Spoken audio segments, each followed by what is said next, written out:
no, but before I start, I first want to say something real quick, that it was really special for me to see Dr. D present the timeline of the entry of emergency medicine physicians into formal critical care training.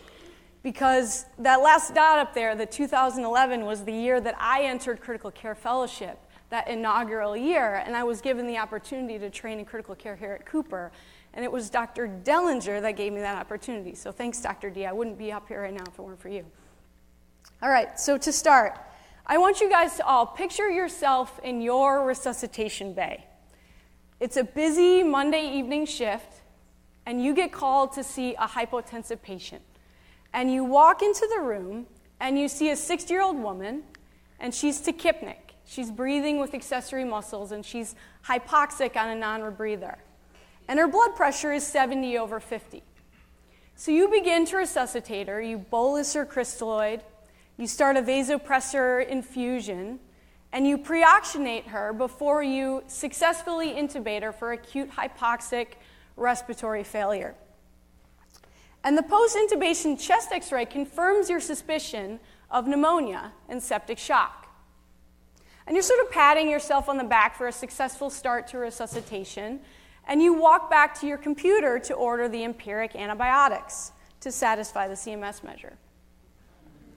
And you get a phone call, and it's the bedside nurse who has just taken the temperature of your patient with septic shock, and the patient now has a fever to 101 degrees Fahrenheit. And the nurse is asking you to administer an order for acetaminophen. Now raise your hand if you would give this patient an antipyretic medication.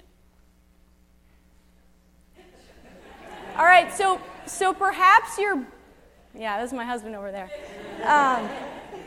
So perhaps you're biased by the topic for today, or the fact that I'm even asking this question, because the literature would tell us that over 80% of us would give this patient an antipyretic, and we would be well supported with conventional medical practice in doing so. But what I would like you guys to do today is to critically think about whether giving antipyretics to patients with sepsis and septic shock actually improves their outcome. Fever has long been recognized as an important symptom and sign of disease. And up to a half or even 3/4 of the critically ill patients that you treat will develop fever at some point in their hospital course. And yet we know very little about the impact on outcome of treating fever in patients that are critically ill with sepsis. So I want to get across some terminology here. We are talking about fever, and that is the classical increase in body temperature that occurs in response to an infection or inflammation that actually raises the hypothalamic set point and thereby is responsive to antipyretics. We're not talking about hyperthermia, which doesn't affect that hypothalamic set point. The other population we're going to exclude are those with brain injury. We all know in this room that critically ill patients with brain injury do worse in the setting of fever. So we know we need to control the body temperature of patients with brain injury. Now, I do want to talk a little bit about the mechanism of fever because I think it has bearing on whether or not we should treat it.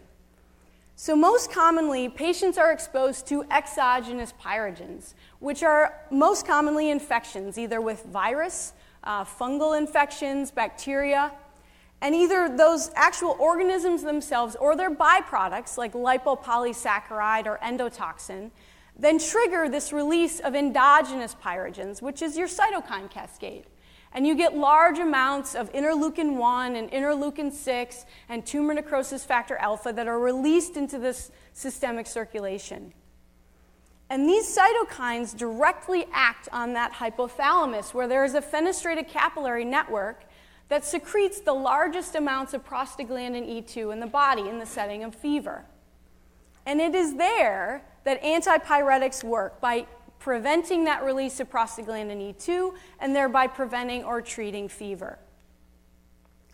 Now, I think it was an English physician named Thomas Sydenham who said it best, that fever is nature's engine that she brings into the field to remove her enemy.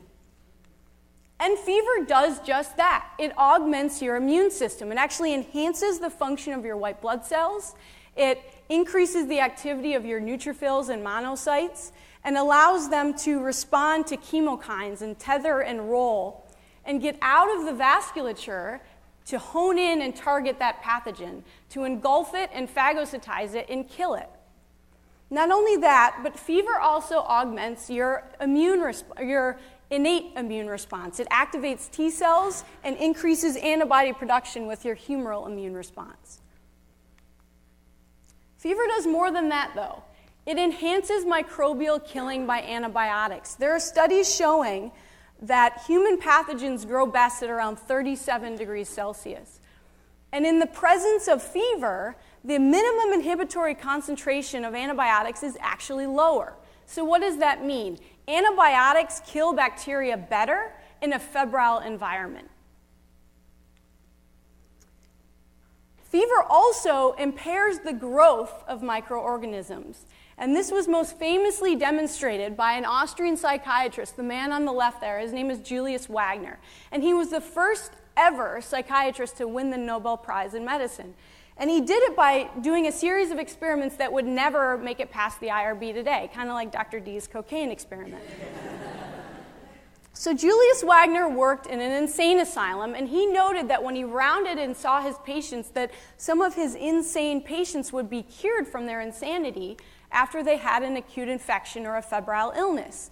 And so he began experimenting with ways to induce fever.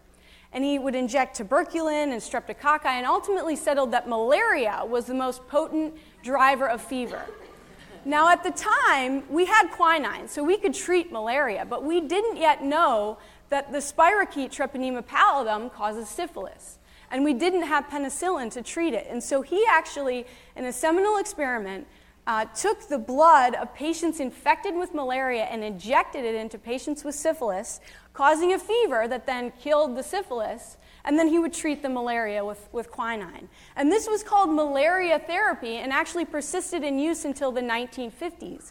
And this is just one example of a thermally sensitive organism whose growth is inhibited by a high body temperature. Influenza is another example, strep pneumo, which our patient that we described may have.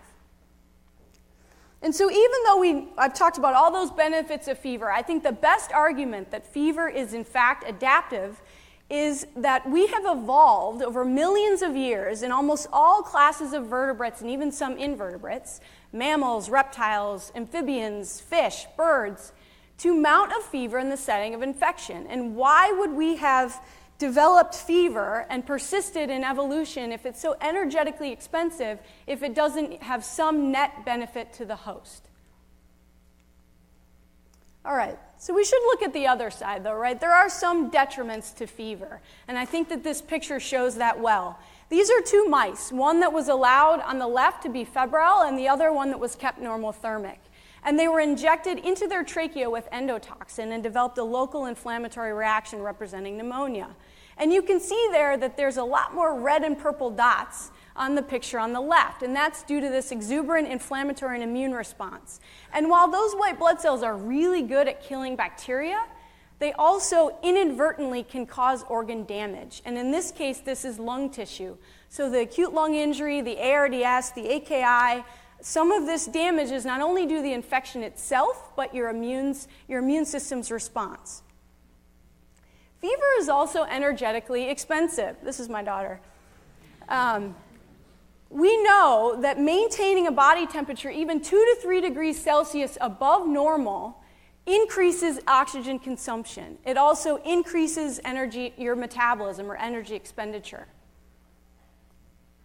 Now, with modern critical care in both the ED and the ICU, we can augment oxygen delivery. We can intubate and invasively mechanically ventilate with 100% FiO2. We can give vasopressors to drive that map to a perfusing blood pressure. So we can do a lot if we can transfuse blood to increase oxygen carrying capacity. But we must consider whether the energetic cost of fever is worth the immunologic benefit. The other thing we have to think about is that these antipyretic medications are not benign. If we administer these drugs to patients with organ dysfunction, we may perpetuate hepatotoxicity with acetaminophen. We may worsen kidney function with NSAIDs and contribute to increasing the risk of gastric ulceration. And so the question I want you guys to think about is, does treatment of fever improve outcome in critically ill adults with sepsis? And I think the best attempt to answer this question was a trial published in the New England Journal just 2 years ago by Paul Young.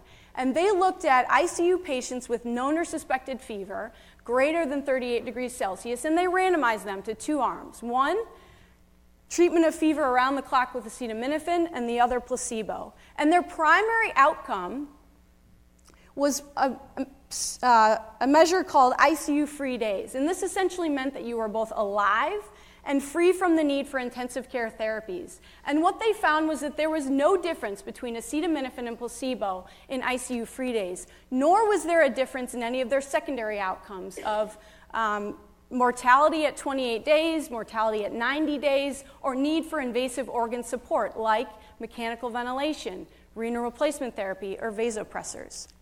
And you can see here that on the Kaplan-Meier curve for survival, there's no divergence between acetaminophen and placebo. There was no benefit in this group to giving it.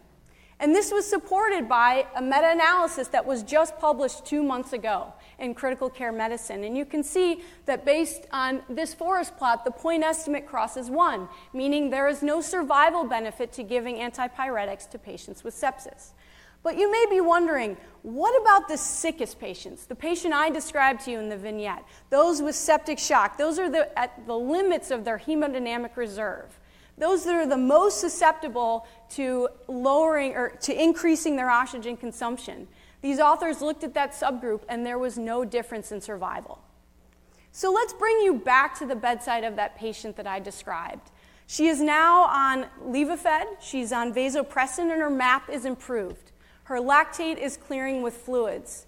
And so I would urge you that rather than in a knee-jerk reaction treating her fever when the nurse calls, to at least weigh the risks and benefits in your mind, knowing that if you permit fever and don't treat that fever, you are augmenting her immune response.